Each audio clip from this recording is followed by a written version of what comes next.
আচ্ছা বন্ধুরা, আপনি কি কখনো ভেবে দেখেছেন যে ব্যাংকে আপনি আপনার সারা জীবন রোজগার করা টাকা জমা করেন, সেই টাকা কি সত্যিই আপনার টাকা? তাহলে উত্তরটি হলো কখনোই না।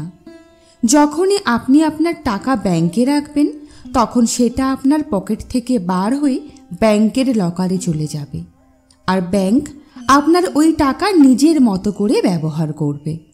আপনি হয়তো ভাবেন, আমার টাকা তো সেভ আছে, কারণ আমার টাকা ব্যাংকে আছে, আমার কোনো চিন্তা নেই।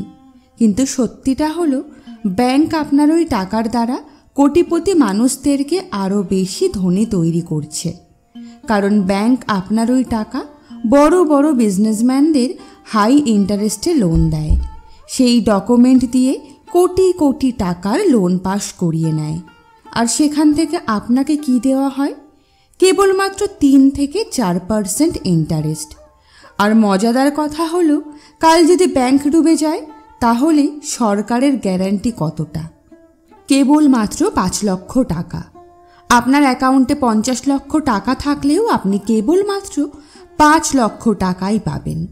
এবার আপনি ভেবে দেখুন, আপনার টাকা কি সত্যিই সেভ আছে, নাকি এটা হলো একটি ধোঁকা?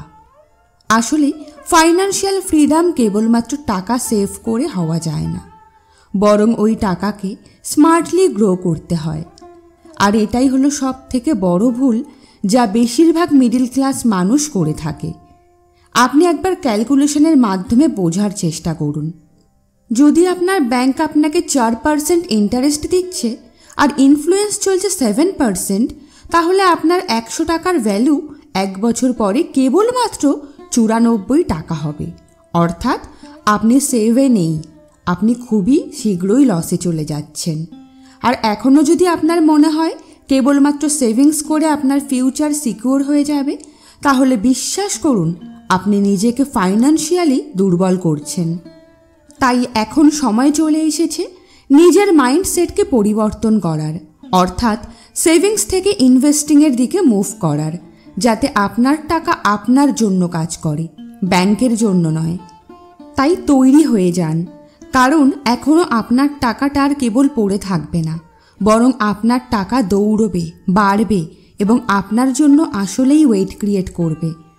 আপনার টাকাকে জাগিয়ে তোলে ইনভেস্টমেন্টের দিকে বা ইনভেস্টমেন্টের রেশে আপনাকে জায়গা করে দেবে। তাহলে চলুন শুরু করা যাক। অ্যাসেট নাম্বার 1, গডস, মানে gold and silver. Robert Kiyosaki বলেন, why should I trust manmade money when I can hold God has created. Robert কিওসাকির মতে গোল্ড এবং সিলভার কেবলমাত্র একটি মেটাল নয়, বরং এটি হলো গডস মানি। এটা হলো এমন একটি অ্যাসেট যা হাজার বছর থেকে সম্পদ হিসেবে মানুষ নিজের কাছে রেখে এসেছে।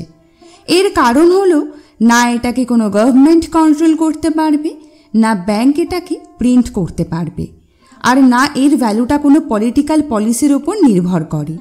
কি বলেন? যখন আপনার কাগজের তৈরি করার টাকা সেল হয়ে যাবে, তখনও এই গোল্ড এবং সিলভার কাজে আসবে।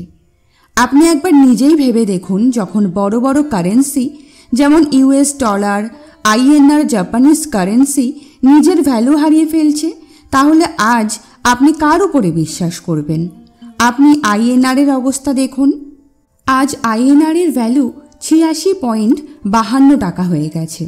আগে 80 টাকাতে $1 পাওয়া যেত, আর আজ $86.50 দিতে হবে কেবল $1 জন্য।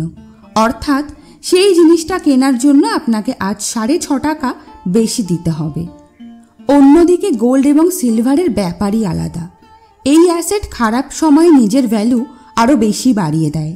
যেমন 2008 সালে ফাইন্যান্সিয়ালি ক্রাইসিসের সময় স্টক মার্কেট ক্র্যাশ হয়ে যায়, রিয়েল এস্টেট মার্কেট ডাউন হয়ে যায়, কিন্তু এই সময় গোল্ডের প্রাইস আরও বেশি বেড়ে যায়। আর ওই সময় যারা গোল্ডকে হোল্ড করে, তাদের টাকা কয় গুণ বেড়ে যায়। ইন্ডিয়াতে গোল্ড হলো একটি ইমোশন। যে কোনো অনুষ্ঠান অথবা বিয়ে, সব জায়গাতেই এই গোল্ডের ডিমান্ড আছে। কেবলমাত্র 2024 সালে বিয়ের সিজনে 35 লক্ষ বিয়ে হয়েছে, আর মানুষ 4.25 লক্ষ কোটি টাকার সোনা কিনেছে।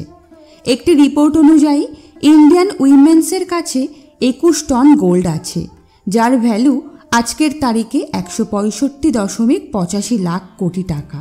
কিন্তু সমস্যা হলো এর বেশিরভাগ অংশটা ধনী মানুষের কাছে আছে। মিডল ক্লাস মানুষ হলো আজও এফডিআরডিতে নিজের টাকা ইনভেস্টমেন্ট করছে, যা এদেরকে লো রিটার্ন দেয়।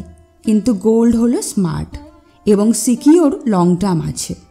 গোল্ড এবং সিলভার হলো আসল ফাইন্যান্সিয়াল আন্ডারস্ট্যান্ডিংয়ের একটি সাইন। গোল্ড হলো এমন একটি ইনভেস্টমেন্ট যা 100 বছর আগেও ভ্যালুয়েবল ছিল এবং 100 বছর পরেও আছে। আর সবথেকে ইম্পর্টেন্ট, আপনার গোল্ড কেবলমাত্র আপনার, না ব্যাংক এখানে কোনো ইন্টারফেয়ার করতে পারবে, না কোনো পলিসি গোল্ড আপনার কাছ থেকে কেড়ে নিতে পারবে। এটাকে বিক্রি করাও সহজ এবং গোল্ড থেকে ক্যাশ করাও সহজ। আর এটাই হলো গডস মানি, আসল পাওয়ার।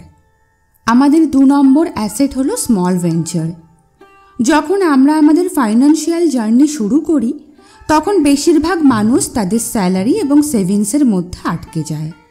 কিন্তু সত্যি বলতে কেবলমাত্র সেভিংস দিয়ে কোনো মানুষ ধনী হতে পারবে না।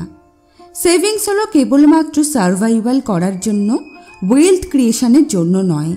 রিয়েল ওয়েলথ তখনই তৈরি হবে যখন আপনার কাছে এমন অ্যাসেট থাকবে যা আপনাকে ছাড়াও টাকা রোজগার করবে। আর এমন একটি অ্যাসেট হলো স্মল ভেঞ্চার। স্মল ভেঞ্চারের অর্থ হলো একটি ছোট বিজনেস আইডিয়া, যা আপনার রেগুলার আইডিয়া, জব অথবা স্টাডির সাথে সাথে ছোট্ট একটি ইনভেস্টমেন্ট দিয়ে আপনি এটি শুরু করতে পারেন। এই ভেঞ্চার আপনাকে ফাইন্যান্স সাপোর্ট দেবে এবং এন্টারপ্রেনিয়ার মাইন্ডসেটও দেবে, ডেভেলপ করতে সাহায্য করবে। আজকের তারিখে লো ইনভেস্টমেন্ট এবং হাই রিটার্নের সবথেকে বড় ফর্মুলা হলো স্মল ভেঞ্চার। এখানে না কেবল আপনি আপনার টাকা রোজগার করতে পারবেন, বরং আপনি এখান থেকে শিখতে পারবেন রিস্ক নেওয়া, কাস্টমার হ্যান্ডেল করা, প্রোফাইলকে বোঝা এবং বিজনেস প্ল্যানিং করা। চলুন আপনাদেরকে একটি রিয়েল লাইফ এক্সাম্পল দিই। লক্ষণ একটি 15 বছরের ছেলে। ওই ছেলেটি কেবলমাত্র 1200 টাকা দিয়ে নিজের একটি চায়ের স্টল করে। শুরুর দিকে কাস্টমার অনেক কম ছিল, কিন্তু লক্ষণের পরিষ্কার দোকান, পোলাইট বিহেভিয়ার এবং রিজনেবল প্রাইসের জন্য অ্যাট্রাক্ট হতে শুরু করে। ধীরে ধীরে লক্ষণ তার স্টলকে এক্সপেন্স করে, আর এরপরে সে তার মেনুতে স্যান্ডউইচ, জুস, বার্গার এই সব কিছু আরও অ্যাড করে দেয়। আজ লক্ষণ 1000 থেকে 1500 টাকা প্রতিদিন রোজগার করে। কিন্তু এখানে আসল রোজগার কেবলমাত্র টাকা নয়, বরং এখানে আসল রোজগার হলো লার্নিং এবং বিজনেস থিঙ্কিং। চাকরির মধ্যে স্যালারি হলো ফিক্সড, কিন্তু স্মল ভেঞ্চারের মধ্যে গ্রোথের কোনো সীমা নেই। আপনি যত বেশি স্মার্টলি চিন্তা করতে পারবেন, তত বড় রেজাল্ট আপনি পাবেন। আপনি এখানে দেখতে পাবেন যে আপনি যদি আপনার জীবনে বড় কিছু করতে চান, তাহলে অপেক্ষা করা বন্ধ করুন এবং আজ থেকে কাজ করা শুরু করে দিন। Reselling, freelancing, content creation, food stall, যে কোনো কিছু শুরু করতে পারেন, কারণ আপনার আজকের ছোট্ট একটি পদক্ষেপ আগামীকাল একটি বড় অ্যাসেট তৈরি হতে পারে। আর এটাই হলো ওয়েলথ ক্রিয়েশনের আসল formula: low investment, high learning and long term earning. Number 3, asset number 3, investment. যখন কোনো একটি মানুষ টাকা রোজগার করা শুরু করে, তখন তার জন্য প্রথম স্টেপ হলো টাকা সেভ করা। কিন্তু আসল ফাইন্যান্সিয়াল গ্রোথ তখন হবে যখন আপনার ওই টাকাটা পড়ে থাকবে না, আপনার ওই টাকাটা আপনার জন্য কাজ করবে। আর এখান থেকেই শুরু হয় ইনভেস্টমেন্টের আসল জার্নি। ইনভেস্টমেন্টের মেন গোল হলো নিজের জন্য এমন একটি প্যাসিভ ইনকাম সোর্স ক্রিয়েট করা যা সময়ের সঙ্গে সঙ্গে গ্রো করবে এবং আপনাকে কম্পাউন্ড রিটার্ন দেবে। আজকের তারিখে ইন্ডিয়াতে ইনভেস্টমেন্ট করার অনেক বেশি অপশান আছে, যেমন stock market, mutual fund, index fund, ETF, gold bond, PF।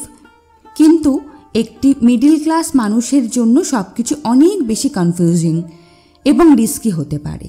এই কারণে আমাদের প্রয়োজন হবে একটি সেফ ইনভেস্টমেন্ট চুজ করা। চলুন এটাকে একটি ছোট্ট গল্পের মাধ্যমে বোঝার চেষ্টা করি। অর্জুন 10 লক্ষ টাকা পায়। তখন অর্জুনের বাবা অর্জুনকে বলে এই 10 লক্ষ টাকা এফডিতে ইনভেস্টমেন্ট করে দিতে, তাহলে সে 20 বছর পরে 32 লক্ষ টাকা পাবে। কিন্তু এফডিতে ইনফ্লুয়েন্সের কারণে সেই টাকার ভ্যালুটা কম হয়ে যাবে। এরপরে দীপক স্টক মার্কেটে রিসার্চ করে, লক্ষ লক্ষ টাকা ইনভেস্টমেন্ট করে, আর 15% অ্যাভারেজ রিটার্ন হিসাবে 20 বছর পর তার টাকা কম্পাউন্ড হয়ে 1.63 কোটি টাকা হয়ে গেছে। অন্যদিকে সমীর প্রতি মাসে 10,000 টাকা দিয়ে এসআইপি শুরু করেছে আর প্রতি বছরে 10% বাড়িয়ে গেছে। আর এই টেকনিক এসআইপি আগামী 20 বছরের মধ্যে 3 কোটি টাকা পোর্টফোলিও তৈরি করে দিয়েছে। আর এই উদাহরণ থেকে আমরা খুব সহজেই বুঝতে পারি অর্জুন এফডি মাইন্ডসেটের কারণে টাকা সেভ করেছে, অন্যদিকে দীপকের এবং সমীর ইনভেস্টমেন্ট দিয়ে নিজের টাকা তৈরি করেছে। ওয়ারেন বাফেট বলেন, my wealth comes from compounding interest. তাই আপনার টাকা সেভ করবেন না, বরং সেটিকে ইনভেস্টমেন্ট করুন। Asset number 4, intellectual property. এতক্ষণ পর্যন্ত আমি আপনাদের যে সমস্ত অ্যাসেট সম্পর্কে বলছিলাম, যেগুলি আপনি তৈরি করতে পারবেন, কিনতে পারবেন অথবা অন্য কারোর কাছ থেকে নিতে পারবেন, কিন্তু এখন আমি কথা বলবো এমন একটি অ্যাসেট সম্পর্কে যা মার্কেটে আপনি কিনতে পারবেন না, এটা আপনি কারোর কাছ থেকে নিতে পারবেন না। এটা হলো এমন একটি অ্যাসেট যেটা কেবলমাত্র আপনার থিঙ্কিং, আপনার ক্রিয়েটিভ আইডিয়া থেকে তৈরি হবে, আর এটাকে বলা হয় ইন্টেলেকচুয়াল প্রপার্টি।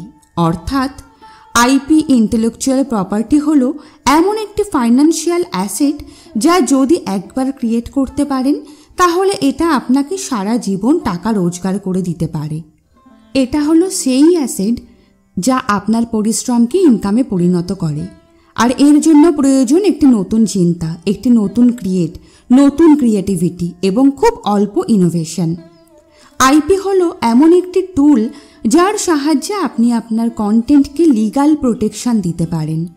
যদি আপনি কোনো ইউনিক জিনিস তৈরি করেন, সেটা কোনো প্রোডাক্ট হতে পারে, ব্র্যান্ড নেম হতে পারে, ট্যাগলাইন হতে পারে অথবা ডিজিটাল ক্রিয়েশন, তাহলে আপনি তা ওনারশিপ নিতে পারেন। আর আজ ইন্ডিয়াতে মানুষ তা বুঝে শুরু করেছে। কেবলমাত্র 2014 সালে 1.5 লক্ষ নতুন রেজিস্টার হয়েছে, যার মধ্যে অনেকেই আইপিএসের উপরে কাজ করছে। তাই যদি আপনি চান একবার পরিশ্রম করে বারবার টাকা রোজগার করতে, তাহলে আপনাকে ইন্টেলেকচুয়াল প্রপার্টি ক্রিয়েট করতে হবে। ইন্টেলেকচুয়াল প্রপার্টি কেবলমাত্র একটি আইডিয়া নয়, বরং এটা আপনার লাইফ টাইম টাকা রোজগার করার একটি machine. Asset number 5, second hand market. একবার ভেবে দেখুন, ওই পুরনো বাইক যেটা কারোর গ্যারেজে পড়ে আছে, সেটা কারোর জন্য একটা ড্রিম হতে পারে, অথবা আপনার ওই পুরনো স্মার্টফোন যেটা কারোর জন্য একটি ড্রিম স্মার্টফোন হতে পারে। আর এটাই হলো সেকেন্ড হ্যান্ড মার্কেটের আসল পাওয়ার। আজকাল প্রতিটা মানুষ কম পয়সায় ভালো জিনিস পেতে চায়, আর এই মাইন্ডসেটটাই ক্রিয়েট করছে ইন্ডিয়াতে রিসেল রেগুলেশন। আজ মানুষ ব্র্যান্ডের জিনিস তো চাই, কিন্তু বাজেট ফ্রেন্ডলিও হয় না। তাই এই কারণেই আজ সেকেন্ড হ্যান্ড প্রোডাক্টের কেবলমাত্র প্রয়োজন নয়, বরং এটি নতুন ট্রেন্ড হয়ে গেছে।